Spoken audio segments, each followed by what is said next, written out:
시편 16편 3절에 땅에 있는 성도들은 존귀한 자들이니 나의 모든 즐거움이 그들에게 있도다 라고 이 시편 기자는 성도를 향한 하나님의 마음을 대변해주고 있습니다. 그럼에도 불구하고 이 혼란한 어려운 시대를 살아가고 있는 성도 여러분, 온갖 불의와 불법, 탐욕과 거짓이 가득한 이 마지막 때를 맞고 있는 성도 여러분, 신실한 신앙과 온전한 믿음을 지키면서 살기가 점점 힘든 시대를 맞은 성도 여러분, 그러나 너무 낙심하지 마십시오. 어제나 오늘이나 영원토록 동일하신 하나님께서 우리와 함께 계신 것을 믿고 선지자 이사야에게 하신 말씀으로 먼저 여러분께 위로와 용기를 북돋아 드리고 싶습니다. 두려워하지 말라. 내가 너와 함께함이라. 놀라지 말라. 나는 내 하나님 됨이라. 내가 너를 굳세게 하리라. 참으로 너를 도와주리라. 참으로 의로운 나의 오른손으로 너를 붙들리라.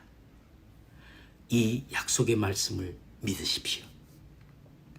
하나님께서는 우리가 어려울 때를 만나거나 위험하고 위급한 상황에 처할 때마다 두려워하지 말라, 놀라지 말라고 말씀하십니다. 우리가 낙심하고 실망에 처해 있을 때도 내가 너를 굳세게 하리라, 내가 너를 도우리라고 말씀하십니다. 하나님께서는 빈말로 우리를 위로하시는 척하는 것이 아니라 그분의 능력의 말씀으로 고난과 환난 가운데 있는 자기 백성에게 하나님의 의로운 오른손으로 우리를 붙잡고 계시면서 우리를 도와주실 것을 약속하셨습니다. 생각해 보십시오. 모세가 망망한 홍해 앞에서 진퇴양난의 상태에 놓였을 때 하나님께서 어떻게 행하셨습니까? 또 여호수아가 자기 민족을 이끌고 요단강을 건널 때, 그리고 난공불락의 여리고성을 만났을 때 여호와께서 그들에게 어떻게 행하셨습니까? 또 소년 다윗이 블레셋의 골리앗 앞에 담대하게 나갔을 때 하나님이 다윗을 어떻게 붙드시고 도와주셨는지 기억하십니까? 만군의 여호와 하나님은 저들과 항상 함께 하셨습니다. 그리고 사도 바울이 홀로 감옥에 갇혀 죽음을 눈앞에 두고 있을 때에도 사도는 주님께서 자기 옆에 계시면서 나에게 힘을 주신다고 고백했습니다. 그러므로 성도 여러분, 어제나 오늘이나 영원토록 동일하신 하나님 우리 아버지와 우리 주 예수 그리스도께서 항상 우리 곁에 계시며 당신과 나를 도와주고 계신다는 것을 우리 속에 계신 성령께서 이 사실의 증거자가 되십니다. 우리를 뒤덮고 있는 모든 어둠의 세력이 주는 불안을 믿음으로 떨쳐내시기를 바랍니다. 여러분과 제가 믿고 신뢰하고 따르는 분은 온 천지 만물을 창조하신 전능하신 하나님이 아니십니까? 그분은 우리를 언제나 가장 선한 길로 인도하시는 분이십니다. 비록 지금은 우리가 다 이해할 수 없더라도 믿으신 주님을 신뢰하십시오. 그러므로 쓸데없이 염려하며 걱정하지 마십시오. 특히 코로나 바이러스 때문에 얼마나 스트레스를 많이 받고 계십니까? 백신 접종 유무 판정으로 우리의 일상에 얼마나 많은 제약을 받고 있습니까? 하지만 저는 단언합니다.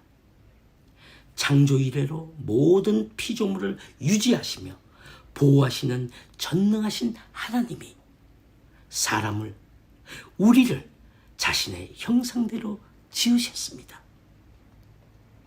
그런 분이 우리가 한낱 바이러스에 맥없이 무너지도록 우리를 지으셨겠습니까? 택도 없는 말입니다.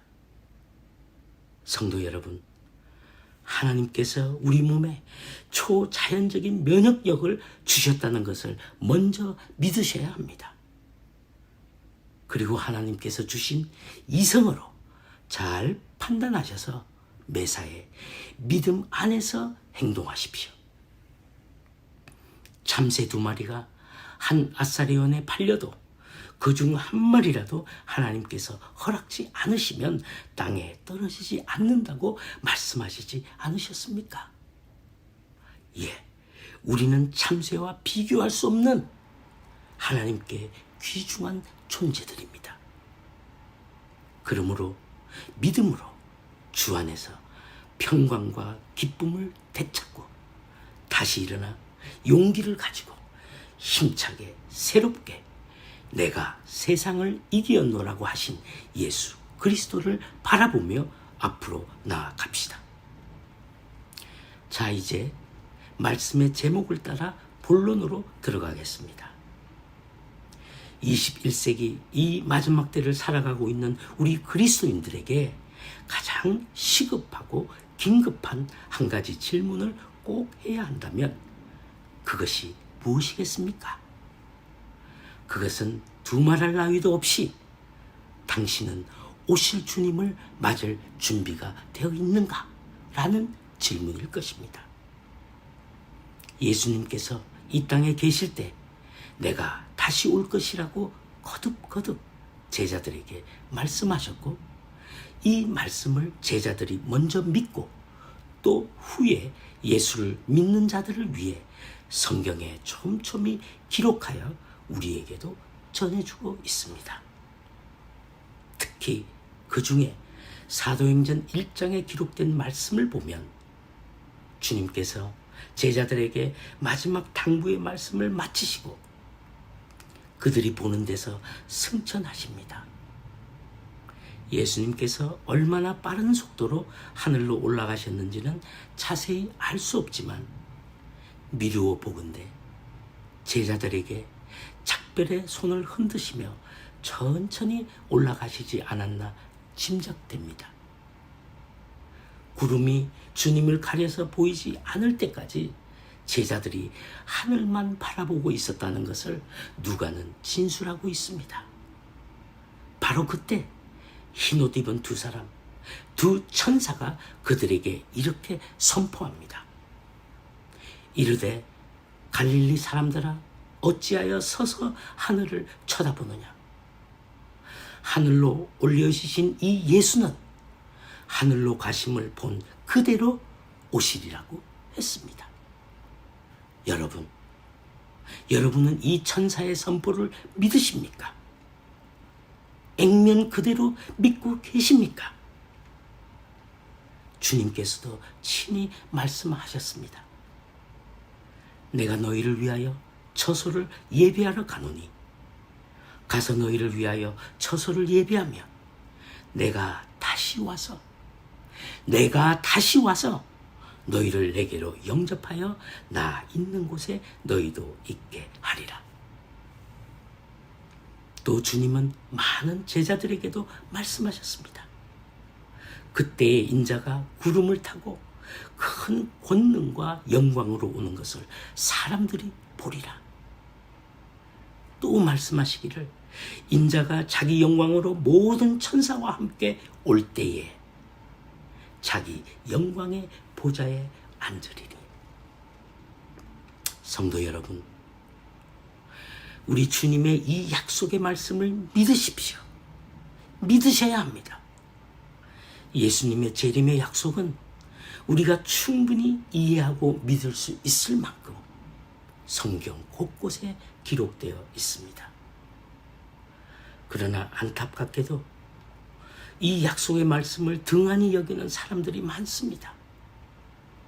그들의 행동이 이를 말해주고 있습니다. 예수님의 초림때에도 동방 박사들은 탄생하실 예수님을 경배하러 왔지만 그 땅의 자기 백성들은 이 예언을 믿지 못했고, 그리고 당시 종교 지도자들은 유대 땅 베들레헴에서 메시아가 날 것이라는 것을 정확하게 알고 있었지만 믿지는 않았습니다. 이와 마찬가지로 지금도 대부분의 그리스도인들은 주님의 재림에 대해서는 알고 있지만 옛날 유대 사람들처럼 믿지는 않고 있는 듯 합니다. 심지어 어떤 사람들은 이 주님의 재림에 대한 노래를 함께 박수치며 목청 높이 찬양을 하기도 합니다. 하나님의 나팔소리, 천지진동할 때에 예수 영광 중에 구름 타시고 천사들을 세계 만국의 모든 곳에 보내어 구원 얻는 성도들을 모으리. 나팔 불 때 나의 이름, 나팔 불 때 나의 이름, 나팔 불 때 나의 이름 부를 때 잔치 참여 하겠네. 정작 목소리 높여 찬송은 하지만 정말 저분들이 다시 오실 예수님을 간절한 마음으로 믿으면서 찬양을 하는지 의문이 들 때가 많습니다. 왜냐하면 평소 그들의 말과 행위와 삶의 열매가 주님의 천국 잔치를 갈망하는 것과 배치되기 때문입니다. 그러므로 예수님도 인자가 다시 올 때 세상에서 믿음을 보겠느냐라고 염려하셨습니다. 하나님께서 사랑하시는 성도 여러분, 주님은 오십니다. 반드시 다시 오십니다. 우리의 믿음의 상태와 상관없이 우리가 믿든 믿지 않든 간에 하나님께서 정하신 때에 주님은 다시 오실 것이며 그 때가 매우 가까워지고 있습니다. 주님께서 다시 오신다는 재림의 의미는 모든 불의한 자들의 악행을 심판하시며 아담 이후로 계속되어 오던 죄의 타락한 인류 역사의 종말을 뜻하지만 다른 한편으로는 새로운 세상이 온다는 뜻이기도 합니다. 다시 말해 우리 주님께서 다시 오시면 죄로 인해 상실했던, 잃어버렸던, 인간이 항상 갈망해왔던 슬픔과 아픔과 눈물이 없는 세상, 애통하는 것이나 곡하는 것이나 사망이 없는 세상, 온 만물이 새롭게 되는 영원한 세상, 하나님의 나라가 도래한다는 뜻입니다.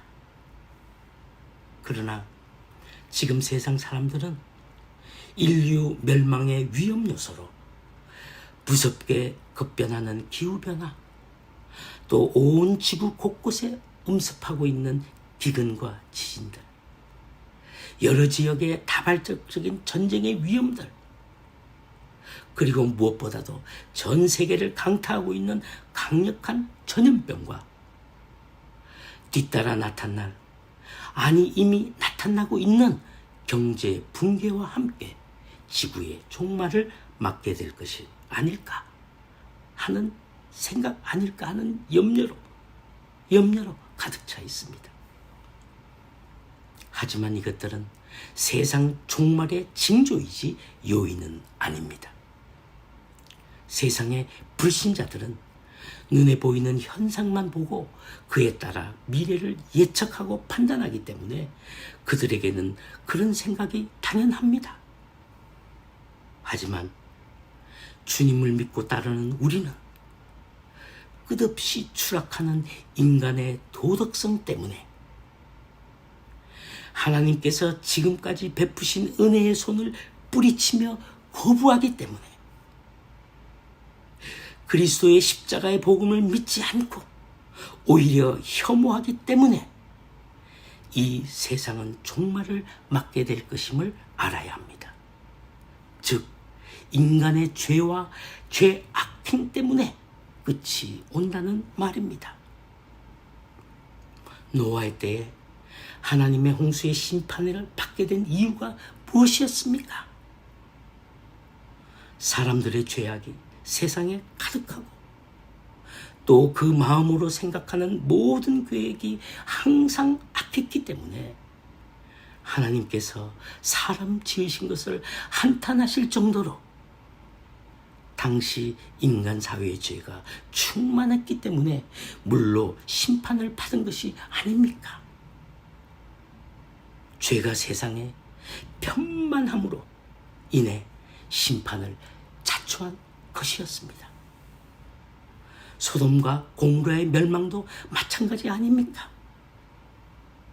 노아의 때에 죄악의 그 실상은 소돔과 고모라의 사람들이 저질렀던 악행들을 통해 가늠해 볼 수 있습니다.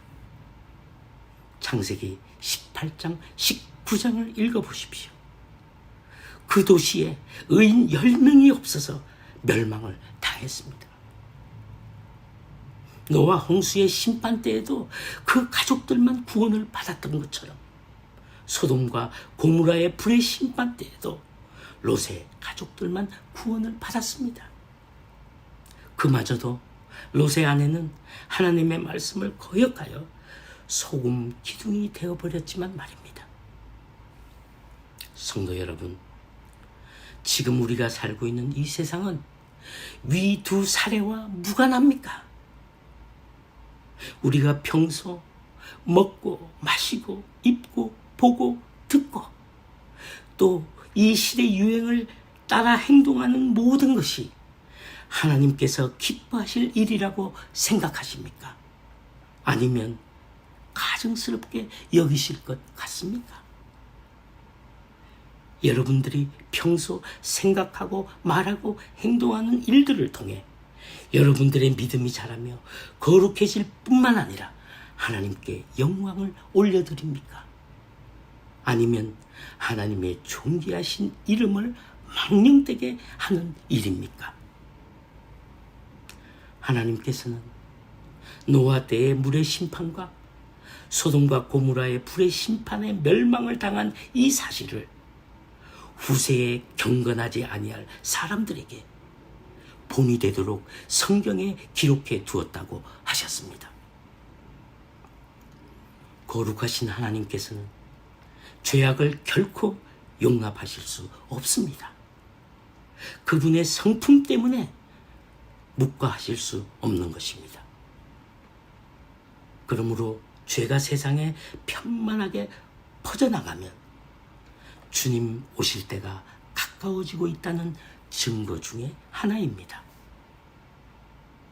지금 여러분들이 소지하고 있는 핸드폰 안에도 원수가 원하는 모든 죄악이 담겨져 있고 누구의 방해도 없이 시도 때도 없이 본인이 원하면 마음껏 죄에 접근할 수 있는 소돔과 고모라 같은 세상을 우리가 지금 살고 있습니다. 그래서 우리는 정신을 바짝 차리고 근신하여 날마다 자기 구원을 이루는 일로 하루하루를 살아가야 합니다. 깨어있으면서 또 준비하고 준비하면서 또 깨어있어야 합니다. 주님께서 염려하고 계십니다. 인자가 다시 올 때 세상에서 믿음을 보겠느냐?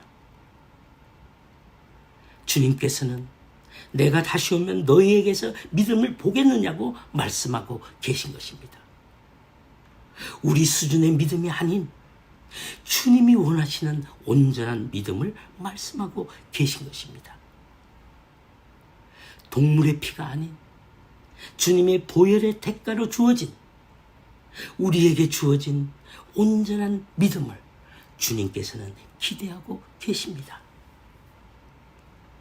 그러므로 우리는 다시 오실 주님께 영광 대신에 실망을 드려서는 안 됩니다.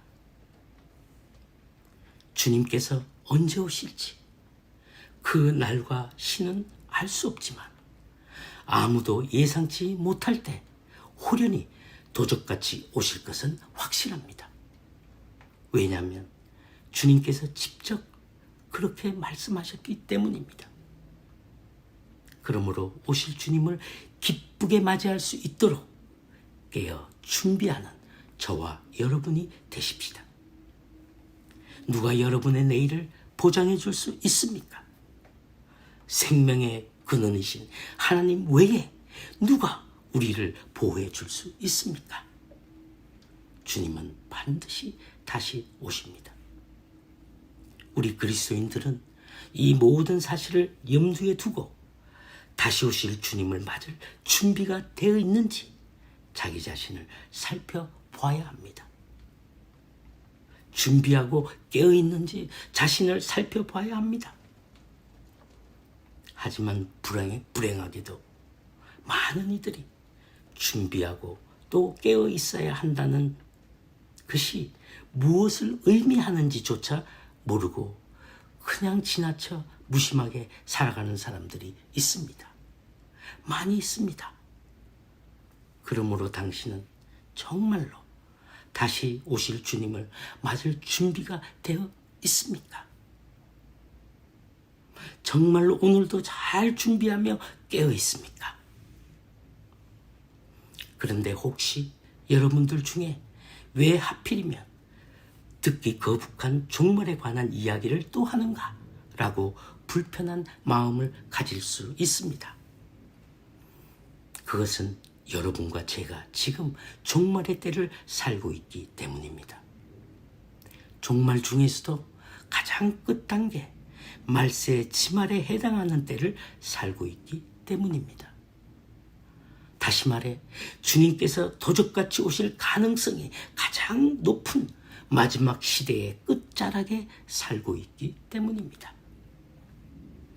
그러면 혹시 급진적 종말론자가 아닌가 하는 의심을 갖는 분도 있을 것이라 예상하지만 진정한 그리스도인이라면 이런 의심은 매우 당연한 것입니다. 지난 교회사 역사 속에서 여러 급진적 종말론자들로 인해 많은 피해를 입었기 때문에 마땅히 이 주제에 관한 말씀은 심사숙고해서 옥석을 가려낼 필요가 분명히 있는 것입니다. 다만 우리의 믿음의 선배들이 후대 성도들을 위해 이에 대한 분별의 지혜를 기록한 성경 말씀을 참고하면 진위 여부를 가리는데 매우 유익하다는 말씀을 드리고 싶습니다. 사도행전 17장 11절에 사도 바울이 당시에 예수 그리스도의 십자가의 복음을 한참 전파하고 있을 때 이를 거부하는 집단으로부터 심한 반대를 받았지만 굽히지 않고 베레아 지역 사람들에게 복음을 전했는데 그들의 반응이 이러했다고 누가는 기록했습니다. 들어보십시오. 베레아에 있는 사람들은 데살로니가에 있는 사람들보다 더 너그러워서 간절한 마음으로 말씀을 받고 이것이 그러한가 하여 날마다 상고했다고 증언했습니다. 옛날이나 지금이나 말씀을 대하는 성도들 그리고 듣는 청중들이 꼭 가져야 할 참 좋은 마음 자세입니다. 그들은 말씀을 들을 때 그리스도인으로서 갖춰야 할 고상한 성품, 노블 캐릭터, 누가의 표현대로는 너그러움이 있었다고 하며 또 말씀에 대한 간절함과 동시에 기뻐하는 마음으로 바울이 전하는 말씀이 진리인지 아닌지를 자기 지식이나 선입견이나 감정이 아니라 성경을 기준으로 그 말씀과 대조해 보았다는 것입니다. 그러므로 사도 바울의 말씀도 이렇게 테스트를 받았는데 하물며 다른 이들의 것은 말할 것도 없습니다. 요즘 쏟아져 나오는 말씀들을 점검해야 합니다. 베레아 사람들처럼 그 성도들처럼 검증해야 합니다. 그러지 않고 무엇이든 습관적으로 아멘은 조심하고 경계해야 합니다. 왜냐하면 자신도 계속 어리석게 될 뿐만 아니라 말씀을 전달하는 자들에게도 불필요한 오해와 교만을 갖게 할 수 있는 위험이 있기 때문입니다. 그러나 들려지는 말씀이 객관적으로 성경에 기록된 내용과 일치하면 자신의 생각이나 잘못된 신념은 버리고 성경의 진리를 즉시 믿고 바로 받아들여야 합니다. 이것은 메신저가 전하는 육성의 힘 때문이 아니라 말씀 자체의 능력 때문에 그렇게 해야 한다는 것입니다. 복음의 진정한 전파는 사람의 설득이나 자기의 철학이나 신조나 자기의 좁은 경험이나 또는 온갖 유별난 제스처나 그럴듯한 웅변조의 인간의 말이 있는 것이 아니라 하나님의 말씀 자체가 능력이 있기 때문입니다. 하나님의 말씀은 살아있고 활력이 있어 좌우의 날선 어떤 검보다 예리하며 혼과 영과 및 관절과 골수를 찔러 쪼개기까지 하며 또 마음의 생각과 뜻을 판단한다고 하지 않으셨습니까? 히브리서 진술자는 하나님의 말씀을 사람의 영혼과 육신을 견주어 얼마나 적절하게 잘 표현했는지 감탄할 수밖에 없습니다. 하나님의 말씀, 즉 양날이 시퍼런 이 검은 사람들의 영과 혼, 즉 우리의 내적 영혼에 선한 강한 충격을 줄 뿐만 아니라 우리의 외면의 육체, 관절과 골수까지도 완전히 회복하여 모든 죄의 암덩어리를 도려내고 다시 살려낼 수 있는 능력이 있다고 말하고 있는 것입니다. 즉 죄를 잉태한 옛사람과 옛 몸을 영혼을 죽여버리고 새 사람, 새 생명이 탄생할 수 있는 하나님 말씀의 이중적인 능력, 사람을 죽이고 살리는 것이 바로 성경에 기록된 말씀이라고 히브리서 기자는 확신하며 이 진리를 우리에게 전하기 위해 기록해 두었습니다. 주님께서 사랑하시는 성도 여러분, 주님은 반드시 다시 오십니다. 사도 바울이 우리가 예수 그리스도를 믿으면서 부활을 통해 영생을 얻지 못하고 다만 이 세상의 삶으로 끝나고 만나면 모든 사람들 가운데 우리가 가장 불쌍한 사람들이라고 했습니다. 마찬가지로 우리 주님께서 다시 오시지 않는다면 우리의 믿음도 헛것이요 소망도 헛것이 되는 것입니다. 하지만 주님은 다시 오십니다. 오셔서 불의를 멸하시고 의를 세우실 것이며 하나님의 장막과 우리의 처소가 함께하는 영원한 나라의 통치자가 되실 것입니다. 그러므로 요즘 혼란스러운 일들로부터 자신을 지키십시오. 전해지는 수많은 말씀의 홍수 속에 빠져 온전한 믿음을 미혹당하지 않도록 정신을 바짝 차리셔야 합니다. 구원의 진리로부터 실종자가 되지 않는 길은 옛 베레아 사람들이 보였던 모범을 따르는 것이 가장 안전하리라 생각하여 여러분들께도 그렇게 하시도록 권면합니다. 그러면 현 21세기가 과연 종말인지, 아니 말세 지말이라고 단언할 만한 성경의 말씀에 명확한 근거가 있는지 살펴봐야 합니다. 성경에 기록된 말씀이 지금 우리가 살고 있는 이 시대가 말세 지말이라고 단정할 만한 내용이 있는지 아닌지를 베레아 성도들처럼 잘 살펴봐야 합니다. 다음 시간에 계속하겠습니다.